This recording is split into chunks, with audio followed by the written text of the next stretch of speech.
Hello everyone, welcome to my channel H D Orion.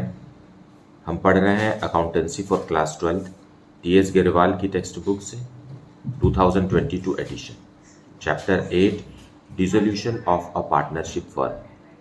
और इस video में हम पढ़ेंगे preparation of memorandum balance sheet, realisation account, partners capital account and bank account on dissolution of a firm. So let us see some questions from the textbook. Question number 42. X and Y were partners sharing profits and losses in the ratio of 3:2. They decided to dissolve the firm on 31st March 2022.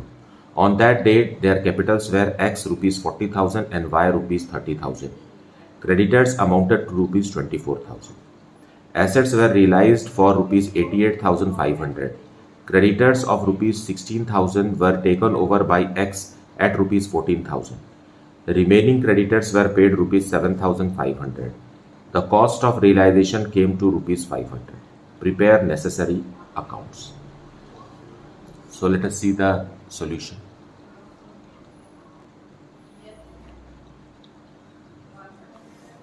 Solution 42. सबसे पहले हम memorandum balance sheet बनाएंगे because it is needed for preparing the realization account. Fine. So Capitals का अक्सर credit balance होता है। हमारे पास दो पार्टनर है एक्स और वाई, और दोनों का कैपिटल क्वेश्चन में दिया हुआ है 40,000 एंड 30,000 रेस्पेक्टिवली। सो 70,000 रुपीज़ का कैपिटल है। फिर क्रेडिटर्स भी है, क्रेडिटर्स आर ऑफ रुपीज 24,000। बस इतना ही जानकारी है हमारे पास। ओके, सो वेरियस एसेट्स जो balancing figure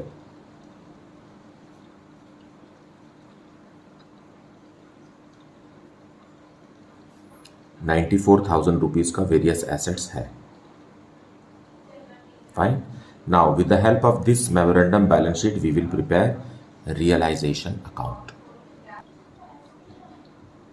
so realisation account में हम पहले ट्रांसफर करेंगे वेरियस एसेट्स, क्योंकि सारे एसेट्स जो होते हैं वो डेबिट बैलेंस होते हैं, इसलिए हम उसे डेबिट में ट्रांसफर करके क्लोज करेंगे 94,000 रुपीज़ का। उसी तरीके से क्रेडिटर्स भी हैं जिसे हम क्रेडिट में ट्रांसफर करेंगे रियलाइजेशन अकाउंट के, ये है 24,000। नाउ एसेट्स और लाइबिलिटीज़ दोनों रियलाइजेशन अकाउंट में ट्रांसफर होकर क्लोज हो गए। Right, it is now assets realised. Realisation का वैल्यू हमें रियलाइजेशन अकाउंट में ही लिखना है। सो एसेट्स से रियलाइज हुआ फर्म को 88,500, लेकिन अब क्रेडिटर्स को पे करेंगे हम डेबिट से करेंगे टू बैंक। फाइन, लेकिन क्रेडिटर्स का एक अच्छा खासा हिस्सा कौन ले गया? पार्टनर एक्स ले गया। So to X capital account, X capital account creditors. X has taken over creditors worth rupees 14,000. Fine, और बाकी के क्रेडिटर्स को पेमेंट यहां से हो गया।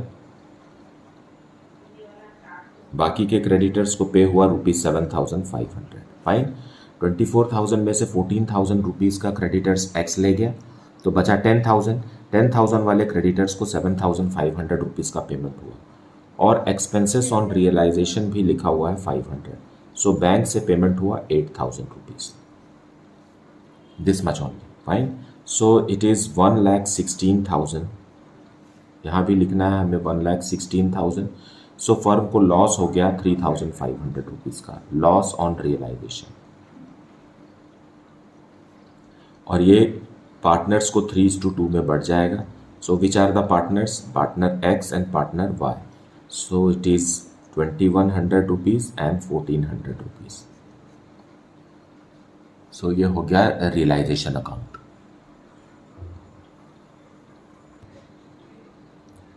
नाउ पार्टनर्स कैपिटल अकाउंट में पहले हम लिखेंगे बाय बैलेंस ब्रॉट डाउन।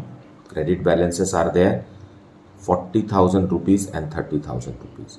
अब रियलाइजेशन अकाउंट से ट्रांसफर करेंगे बाय रियलाइजेशन। एक्स ने क्रेडिटर्स ले लिया है 14,000 रुपीज़ का। सो रियलाइजेशन अकाउंट के डेबिट से कैपिटल अकाउंट के क्रेडिट में ट्रांसफर होगा। उसी तरीके से रियलाइजेशन का लॉस, फाइन, ये जो लॉस है वो इधर ट्रांसफर करेंगे 2100 rupees and 1400 rupees, that's it. और कोई इन्फॉर्मेशन है ही नहीं ना, इसे ऐड कर दीजिए और क्लोज कर दीजिए।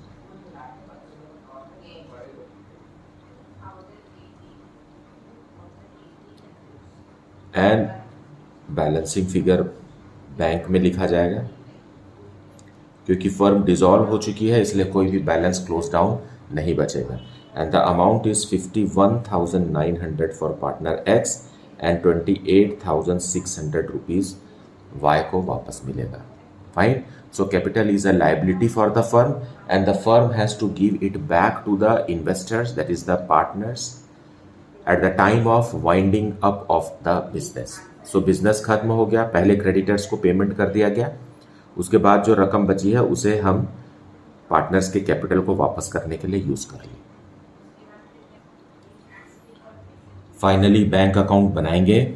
सो रियलाइजेशन से जो अमाउंट मिल रहा है उसे डेबिट में लिखेंगे। Realisation of assets 88,500। उसी तरीके से payment to liabilities from realisation 8,000 rupees, fine, and by capitals of partner X and Y. It is 51,900 and 28,600। जैसा कि हमने कैपिटल अकाउंट में बनाया, मतलब 80,500 रुपीज़ का कैपिटल फर्म ने वापस किया। पहले क्रेडिटर्स या आउटसाइडर्स लाइबिलिटी को पेमेंट करने के बाद जो रकम बची उससे ही कैपिटल्स को वापस किया गया। Now bank account doesn't have any closing balance, it has been no balance close down. इसका मतलब है कि firm has been dissolve as all the accounts shown in the balance sheet has been closed.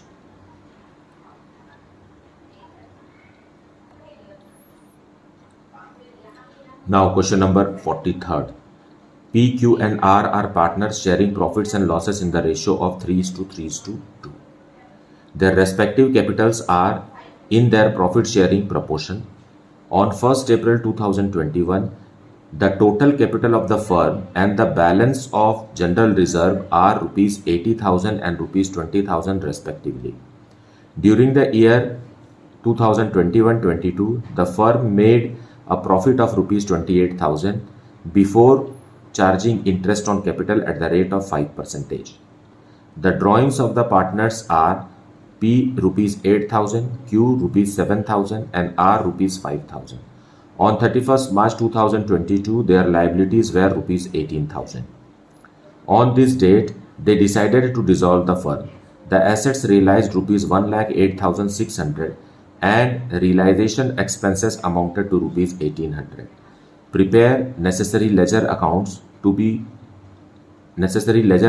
to close the books of the firm. Okay, so let us see detailed explanation in solution. So solution 43 हम देखेंगे। Now यहाँ question में हमें 1 अप्रैल का capital balances दिया हुआ है और फर्म डिसॉल्व हो रही है 31 मार्च को। सो 31 मार्च का कैपिटल बैलेंस मिलेगा तब जा करके मेमोरेंडम बैलेंस शीट बन पाएगा। Fine, so first we will have to prepare partners capital account and bring the closing balance on 31st of March of the financial year. Fine, 31st March 2022. So 1st April 2022 को यहाँ by balance brought down. Now question में दिया हुआ है कि इनका total capital 80,000 rupees का है और जो कि प्रॉफिट शेयरिंग रेशियो 3:3:2 में है, ऐसा लिखा हुआ है। तो हम इस 80,000 को 3:3:2 में ब्रेक करेंगे तो आएगा P का ओपनिंग कैपिटल है 30,000, उतना ही Q को है और 20,000 रुपीज़ R का है। ओके, देन क्वेश्चन में जनरल रिजर्व भी दिया हुआ है। सो जनरल रिजर्व को भी हम उनके ओल्ड रेशियो में दैट इज़ 3:3:2 में डिस्ट्रीब्यूट कर देंगे। That is general reserve is nothing but undistributed profits of previous year. Fine. So इसे हम 7,500, देन अगेन 7,500 एंड 5,000, इस तरीके से ये डिस्ट्रीब्यूट हो गया. Then in the question it is suggested interest on capital at the rate of 5%. Fine. So 30,000 का 5% 1,500, then again 30,000 का 5% 1,500, and then 20,000 का 5% 1,000. फाइन.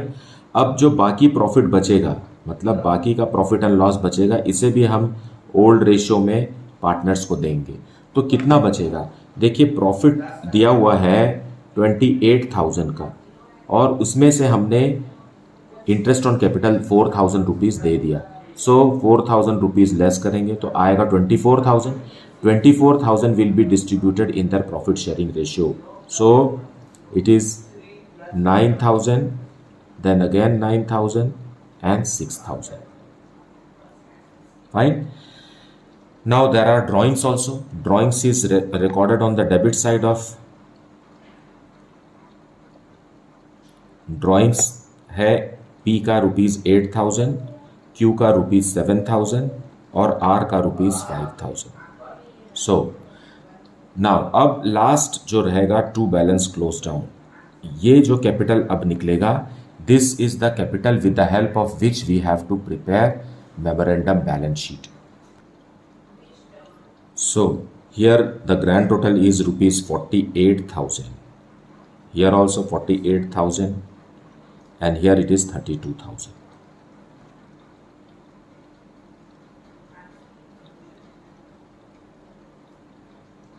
So balancing figure जो हम balancing amount में लिखेंगे वो आ रहा है 40,000 for P, 41,000 for Q and 27,000 for R. This is the balancing figure. अब इसी अमाउंट से हम मेमोरेंडम बैलेंस शीट बनाएंगे. So let us go and prepare. सबसे पहले हम कैपिटल लिखेंगे जो अभी अभी हमने कैलकुलेट किया P, Q और R का. Fine. And this is ₹40,000, ₹41,000 and ₹27,000. Fine. ये हो गया 1,08,000. और जो क्वेश्चन में लिखा हुआ है क्रेडिटर्स भी है हमारे पास, तो creditors is a liability and this liability is for ₹18,000. बस बैलेंस शीट से रिलेटेड इतना ही इंफॉर्मेशन क्वेश्चन में दिया हुआ है. Grand total is 1,26,000. Here also 1,26,000. So various assets are for ₹1,26,000. Fine. So this is memorandum balance sheet ready, with the help of which we will prepare realization account. So let us see realization account. सबसे पहले हम assets को transfer करेंगे debit में.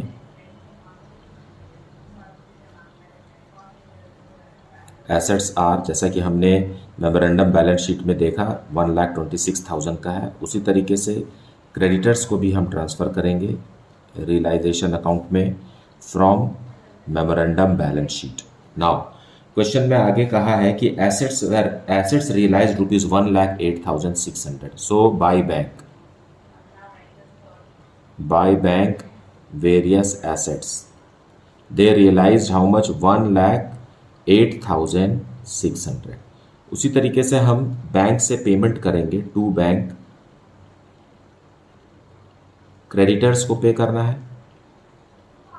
पूरा पे करना पड़ेगा क्योंकि कुछ भी नहीं लिखा हुआ है, मतलब we have to pay it in full. And then expenses on realisation भी है हमारे पास 1,800 रुपीज़ का. So how much? 19,800 रुपीज़ का पेमेंट हुआ.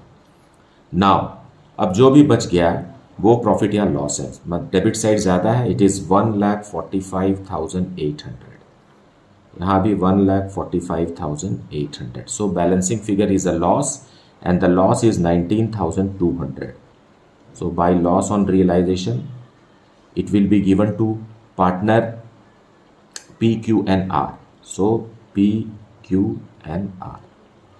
In their profit sharing ratio, that is 3:3:2. So 7,200 for the first partners and second partner also, and 4,800 for the third partner. So this is a realization account. Fine. Now let us go back to partners capital account with this loss. So in partners capital account हम पहले इसे close down को brought down कर देते हैं इधर, by balance brought down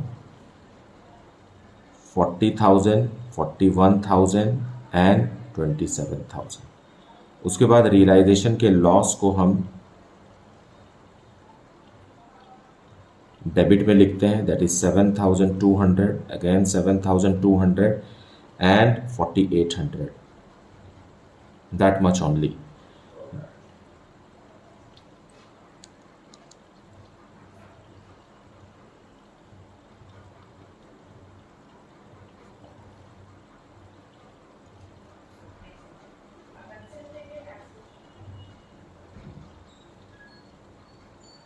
so the balancing figure here will be maintained to bank, क्योंकि firm close हो रहा है, मतलब firm is dissolving and therefore the balancing figure will be through bank, है ना. इतना पैसा हम पार्टनर को वापस कर रहे हैं. 40,000 में से 7,200 रुपीज़ काटने से आता है 32,800 and here 33,800 and here we get 22,200. So this is the balancing figure which is transferred to bank account. Now finally अब हम फाइनली बैंक अकाउंट बना लेते हैं. So bank account now to realisation account, मतलब वेरियस एसेट्स को बेचने से firm को कितना मिला, 1,08,600. उसी तरीके से क्रेडिटर्स को पे करने से फर्म को देना पड़ा 19,800. फाइन, बस इतना ही था. और कैपिटल अकाउंट से अब हम पेमेंट करेंगे. Capital account for P Q and R, क्योंकि क्रेडिटर्स वगैरह को देने के बाद जो रकम बचती है वो पार्टनर के कैपिटल को वापस करने के लिए इस्तेमाल होती है. तो जैसा हमने कैपिटल अकाउंट में देखा 32,800, then 33,800 and 22,200. So this way 88,800 is given away as capitals to back to the partners. Now both side is 1,08,600. So here the bank account is also closed. Now all the accounts from the balance sheet has been closed. So this way the firm has been dissolved. Right? मुझे उम्मीद है कि आपने पूरा concept अच्छे से समझा है, एक्सप्लेनेशन को भी अच्छे से सुना है. Please do not skip the video and listen to the explanation provided therein. फाइन. इसके बावजूद भी अगर आपको कुछ डाउट है then please put it in the comment section. Thank you so much for liking, subscribing and sharing the channel, and if you have not yet then please do it. Thank you so much for watching.